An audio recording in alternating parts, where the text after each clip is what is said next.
Good morning, students. Today is the last lecture of this chapter, P block elements. And in today's lecture, I will discuss about the interhalogen compound. In your syllabus this year, the preparation of interhalogen compound is omitted actually, but the interhalogen compounds are not 100% omitted. So, according to my opinion, so read all the topic of interhalogen compounds, and today in this lecture I will explain interhalogen compounds, and at the end of the lecture we will explain group 18 elements and compounds of some xenon and structure and all. So come to today's topic. Now interhalogen compounds. Already in previous lecture I have told that halogen combine together to form many compounds known as interhalogen compounds, and their formula are XX-, XX-3, XX-5 and XX-7, where X is halogen of larger size while X- is halogen of smaller size and is more electronegative. Now see, look this table 7.1. XX so XX-1 here it is written, but no need to write 1. So example are CLF, BRF, IF, BRCl, ICl. So see the physical state and color. CLF colorless gas, BRF pale brown gas, IF BRCl. This topic has written detected spectroscopically gas. ICl ruby red solid, alpha form, brown red solid, beta form, and IBR black solid. XX-3 examples are CLF3, BRF3, IF3, ICL3. Shape, T shape already you know, because sp3d hybridization take place. Expected shape is trigonal bipyramidal, and due to presence of two lone pair of electron, the actual shape is bent T shape. So CLF3, it is colorless gas, BRF3 yellow green liquid, IF3 yellow powder, ICL3 orange solid. They all have bent T shape. XX-5, it has IF5, BRF5 and CLF5. So IF5 is colorless gas but solid below 77 Kelvin. BRF5 is colorless liquid. CLF5 is colorless liquid. Then all have square pyramidal shape. The shape is discussed already in the first lecture of group 17 element. XX-7, IF7, only single interhalogen compound is formed, IF7, and it is colorless gas. It has pentagonal bipyramidal. So come to few properties. Now interhalogen compounds are more reactive than halogens except fluorine. Okay. Reason: XX- bond in interhalogen compounds. Interhalogens are weaker than XX bond in halogen except FF bond. Suppose one is asking why interhalogen compounds are more reactive than corresponding halogen. So your answer will be, sir, XX bond is weaker than XX bond. At the same time, XX bond is more polar in comparison to XS bond. So interhalogen compounds are more reactive than corresponding halogen, provided except the FF bond. They hydrolyze to give halide ion derived from smaller halogen, and hypohalite when XX-, halite when XX-3, halate when XX-5, and perhalate when XX-7. Anion derived from the larger halogen. And XX- plus H2O. Now, X is less electronegative than X dash. So H plus of water will be attracted by X dash and OH will be attracted by X. So the product will be HX dash and HOX. Now, if structure already discussed earlier, I have explained the structure of interhalogen compound, and for the preparation part already it is omitted, but have a look here. All interhalogen compounds are prepared by direct combination of the element, direct union of the element. This is Cl2 plus F2 at 437 Kelvin, it forms ClF.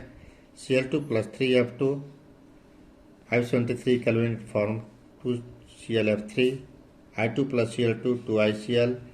I2 plus 3Cl2, 2ICl3. Br2 plus 3F2 gives 2BrF3. Br2 plus 5F2 gives 2BrF5.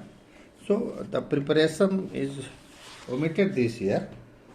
So this structure, this question is again very important. Reduce the molecular shape of BrF3 on the basis of Vsepr theory. The concept has been explained already. The hybridization will be sp3d. sp3d hybridization will be there. So here it has 3 bond pair and 2 lone pair. The lone pair electrons are situated in these 2 positions of the triangle. So it has T shape, but due to lone pair bond pair repulsion, so slight bend T shape it has the shape.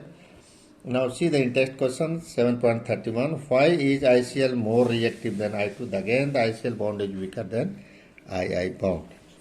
Now come to the last topic of this chapter, and this topic is very small and very interesting, very important also.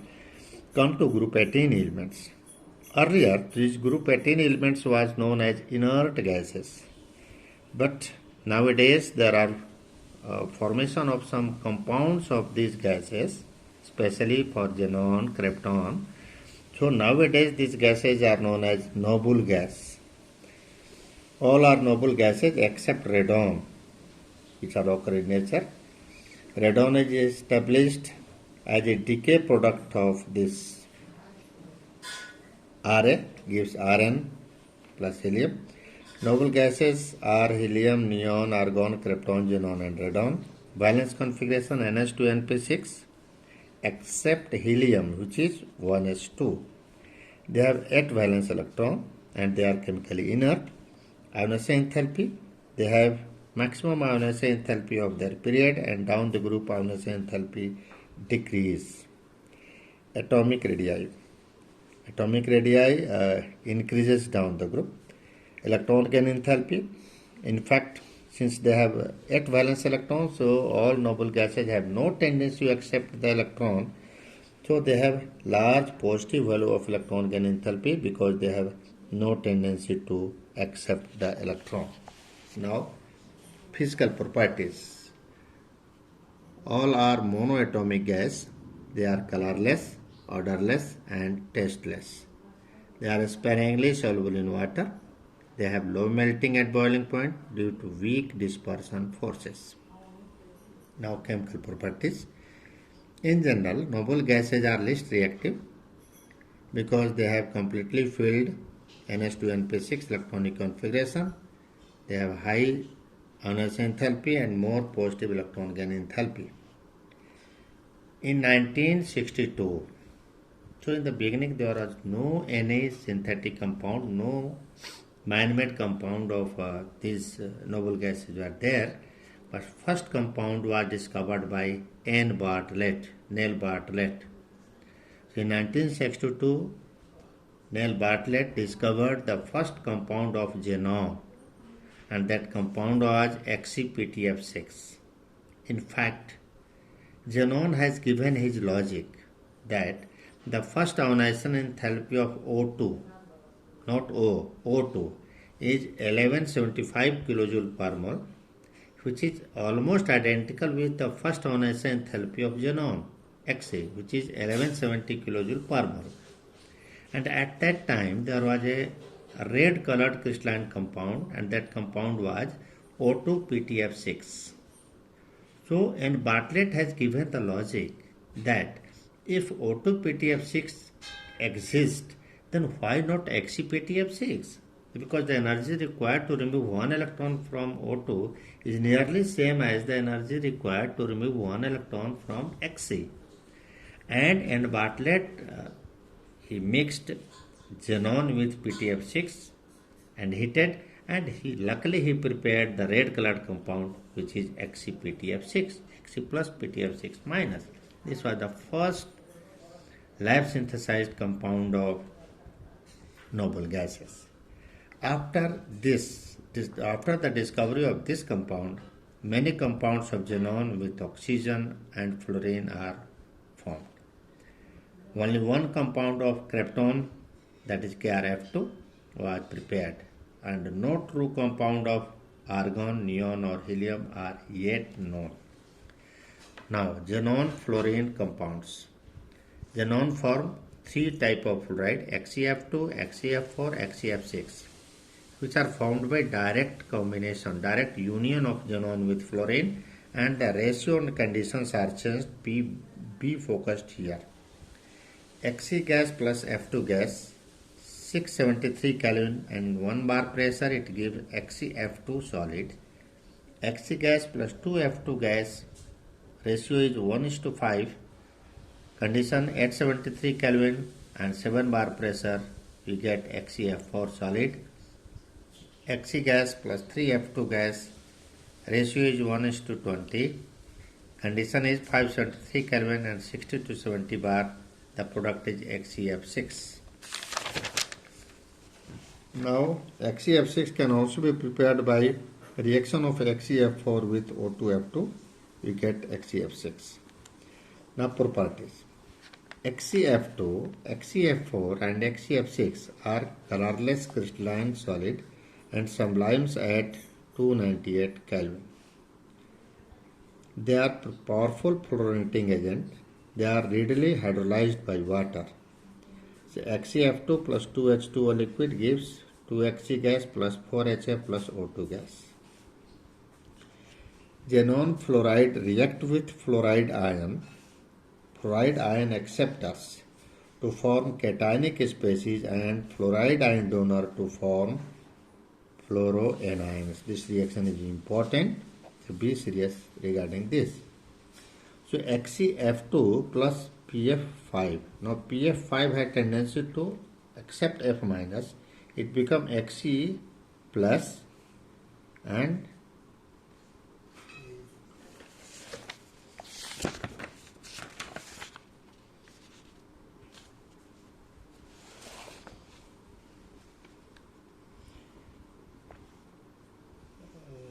XeF5, no? XeF plus. Here it is XeF2 plus PF5 gives XeF plus PF6 minus. Now XeF4 plus SbF5. Again it becomes SbF5 except F minus, it becomes SbF6 anion and XeF3 cation. XeF6 plus MF. Now the opposite situation is here. XeF7 minus become M plus. The M is alkali metal, sodium, potassium, rubidium. So this reaction is just reverse of the above. Mind it. In two reactions, xenon fluoride releasing its fluorine, donating its fluoride ion, but here with alkali metal halide it accept F minus. Now xenon oxygen compound, by complete hydrolysis of XeF4 and XeF6 with water we get XeO3, xenon trioxide. Reaction is 6XeF4 plus 12H2O gives 4Xe plus 2XeO3 plus 24HF plus 3O2. XeF6 plus 3H2O gives XeO3 plus 4HF. Now, by partial hydrolysis of XeF6, we gives oxyfluorides XeOF4 and XeO2F2. XeF6 plus H2O gives XeOF4 plus 2HF. XeF6 plus 2H2O gives XeO2F2 plus 4HF. Now XeO3 is colorless explosive solid. XeOF4 is colorless volatile liquid. Now come to the shapes. The trick, learn the trick. XeO3 in class 11 you have read. You have to add all the valence electron. The valence electron is 26. Now divide 26 by 8. You get 3. Remainder become 2. Divide again by 2. You get 1. So bond pair is 3. 11 pair is 1. Total is 4. Hybridization is sp3. So the shape is pyramidal. Always show double bond with oxygen. Now XeF2. Again add total valence electron. 8 plus 7 into 2. It becomes 22. Divide by 8. Learn this division. You get 2 and divide remainder by 2. It becomes 3. So bond pair 2, lone pair 3, total 5. Hybridization is sp3d. So the shape is linear. The position of lone pairs are here. So linear shape XeF2. Now XeF4, the total valence electrons 8 plus 7 into 4 is 36. Divide by 8, get 4. Remainder divide by 2, get 2. So bond pair 4, 11 pair 2, total 6. Hybridization is sp3d2. So the shape is square planar. Look this shape. Lone pair are above and below the plane. XeF6, total valence electron 8 into 7, 8 plus 7 into 6, it becomes 50. Divide by 8, get 6 bond pair and 1 lone pair, 7. So sp3d3 hybridization is there, but due to actually expected shape will be pentagonal bipyramidal, but due to presence of lone pair, the shape is distorted octahedral, and this is XeOF4. XeOF4. What is total valence electron will be what? 8 plus 6 plus 28. 7 for that 28. It becomes 42. Again divide by 8. So what will be? 5 bond pair, 1 lone pair, total 6. Hybridization is sp3d2. The shape is square pyramidal. Now again the shape of XeO2F2. You can XeO2F2. The shape will be seesaw. Check yourself. For homework, example 7.21, 7.22, in text 7.32, 7.33, 7.34, and all questions of exercises. So, dear students, this is the last topic of the P block element, and for CBSE course 12, only one chapter is left, and that chapter is biomolecule, and that biomolecule will be taught by Amandar sir. So all the best for CBSE board examination. Thank you.